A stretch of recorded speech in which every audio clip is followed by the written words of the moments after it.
Hey, what is up, mortals? It is TCCrew here, and welcome to part 4, the epilogue of What If All Might Never Got Injured. Just wanted to greet you guys by just saying, sit back and relax. You're in for a treat. And so we begin. The beeps and hums of medical equipment cause All Might to stir from unconsciousness. He could taste oxygen as he starts to feel a mask on his face, noticing his breathing sounds damp and haggard. Even though painkillers were being administered into his body via IV drip, he felt very sore as a lingering pain pulsed through his left side. The echoing remains of the worst headache of All Might's life were only just noticeable. The fluorescent lights overhead stung his eyes, causing him to quickly regret opening them. Once his eyes had adjusted to the light, the pro hero sat up slowly, looking at the source of his pain in his side. Numerous gauze and bandages were wrapped around his torso, with some of the bandages wrapping over his shoulder for support. When All Might raised his right arm to nurse the mild pain in his head, he found his arm to be a bit heavier than normal. Most of his hand and entire forearm were wrapped snug in a red and blue cast. All Might remembered how he got into this situation. He defeated All for One, for keeps this time, and Bakugo was rescued. The pro hero was going to have a few words with his students about their unlawful hero work, but for the moment, none of that mattered. All of his students were safe, and Nana was finally avenged. All Might relaxed into his hospital bed, sighing constantly and closing his eyes to get some much-earned rest. A handful of hours passed before the door opened. Grad Torino, Recover Girl, and Sir Night-Eye entered just as All Might was waking up again. The injured hero smiled at his friends and co-workers. He was about to greet them, but only yelped as Grad Torino whacked him with his cane. Gosh darn it, Toshinori. Why didn't you wait for me? I was going to help you face All for One after I got done with helping take care of that Noah swarm. How was I supposed to know you were going to back me up? One of my students was in great danger and I had no time to lose. Oh! Another strike from the old man's cane hit All Might's cast-covered arm. Even with the injuries the number one hero was sporting, Gran Torino didn't hold his frustration back against the injured hero. Don't assess me, you anti-whippersnapper. Do you really think I was going to let you face your art-nemesis alone? What kind of hero do you take me for? If I had been there, you might not have been stabbed through the guts. I'm sure you just have been reckless as you were 5 years ago when you last fought All for One. You weren't as lucky this time. You could have died and your victory would have meant nothing. Not to mention that the legacy of All for One would have died with you. Poor Nara would be rolling in her grave if it were to happen to you. Oh, hush, old man.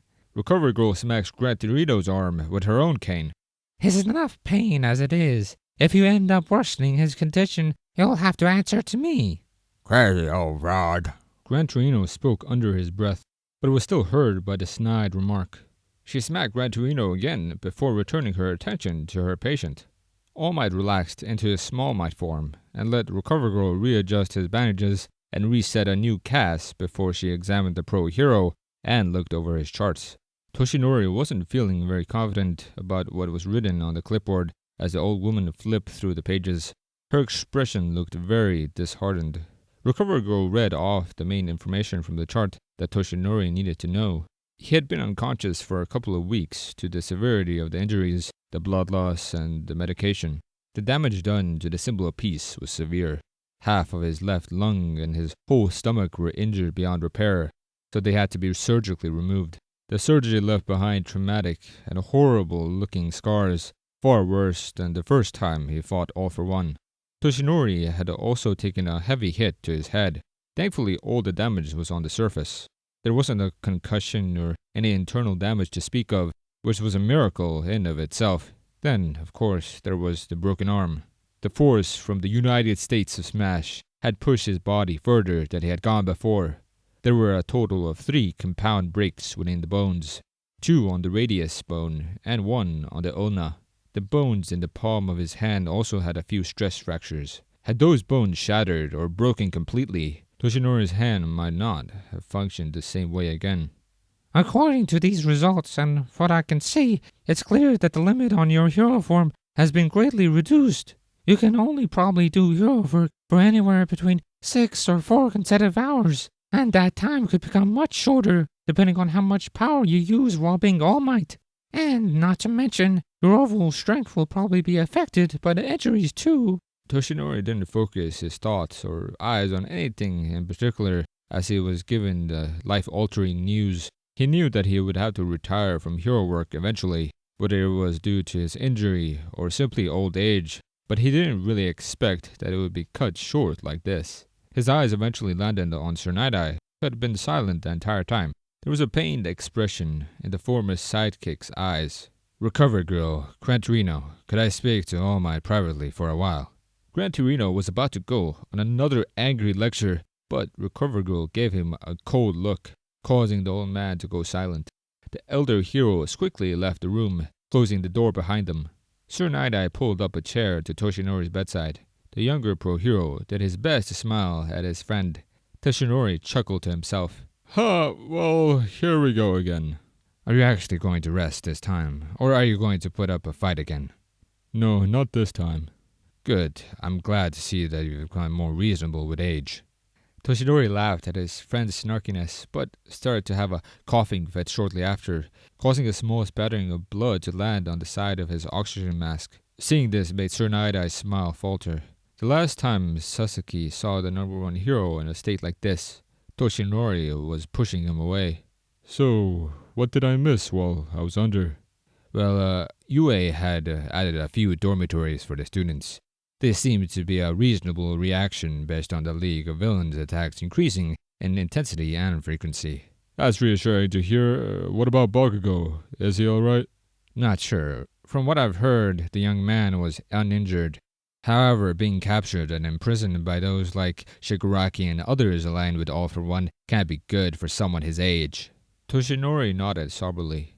Bakugo may have been the most headstrong and stubborn student in all of UA. He is not invulnerable. There's only so much stress and trauma someone can take before something breaks.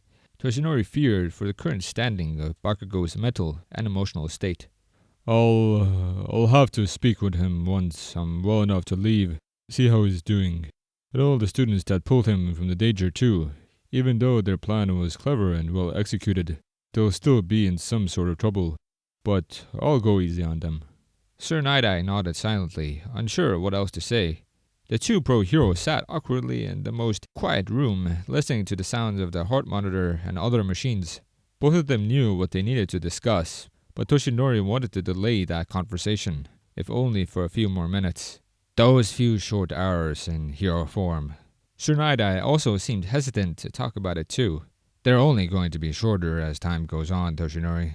I've guessed as much, considering how occasionally it hurts just to breathe. Toshinori stated to have another coughing fit, causing more blood to splatter into his oxygen mask. His hand instinctively clutching onto the mask as his body convulsed. Sir Night-Eye winced quietly at the sight as he handed Toshinori a glass of water. Gran Torino was right about one thing. Had I died after defeating All For One, everything that my mentor and those before her stood for would have been lost. I should probably find a successor soon.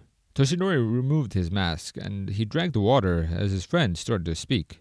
Not to mention the ardent fear and panic that would spread from that tragic news. It'd be the perfect chaos for the League of Villains to utilize and do more harm. Since you're employed at UA, finding a successor shouldn't be too difficult. I know a small handful of students that would make for the next great symbol of peace. It might not be as easy as you think, even how incredibly old the students seem to be. However, it sounds like you have someone in mind, Sasuke. A shade of red came to Sir Night-Eye's face as he was caught off guard. He adjusted his glasses as he took a breath to calm himself. Yes, actually, I would personally recommend Mirio Togata. His hero name is Lemillion. I may have mentioned this about him before, but he's a third year at UA, part of the Big Three, and has been working for me and Bubble Girl for some time now. He's done a lot of good work and has great potential. But if you have a different choice in mind, I won't fight you about it. It's your choice and your quirk after all. He's definitely a good kid, very optimistic and charismatic, but I believe I already have someone else in mind. Who do you have in mind? Another one of the Big Three? He's a first-year student, actually.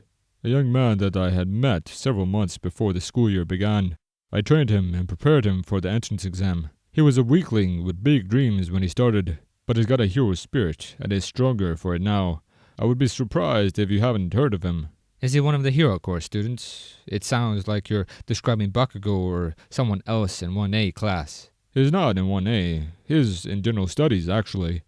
Hitoshi Shinsou is the only one I've heard of from that class.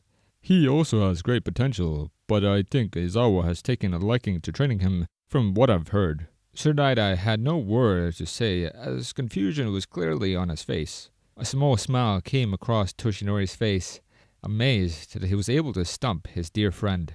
The young man's name is Izuku Midoriya, and his UA's first quirkless student. Thank you for indulging yourselves in this story thus far. I hope you enjoyed it. Now there are a few more things I'd like to go over before the video ends. Firstly, we've got a second channel called Anime Deep Dive. Anime Deep Dive goes deep into the facts and lore of a wide variety of anime. It's sure to expand your reading knowledge for all kinds of series, guaranteed. On top of that, we've got a third channel called WereWolfSword Naruto What Ifs. It's what we do on this channel already, but in the vast world and lore of Naruto. Go check it out if you're in the mood for some choo-choo action. Secondly, on behalf of WeRewolfSword, I'd like to thank everyone involved in the production of today's awesome content. Their details will be in the description below. Lastly, if you're interested in what we do here at WeRewolfSword, then I would like to extend out an invitation to join the team. The only caveat being, we only accept members 16 years and up to join our crew.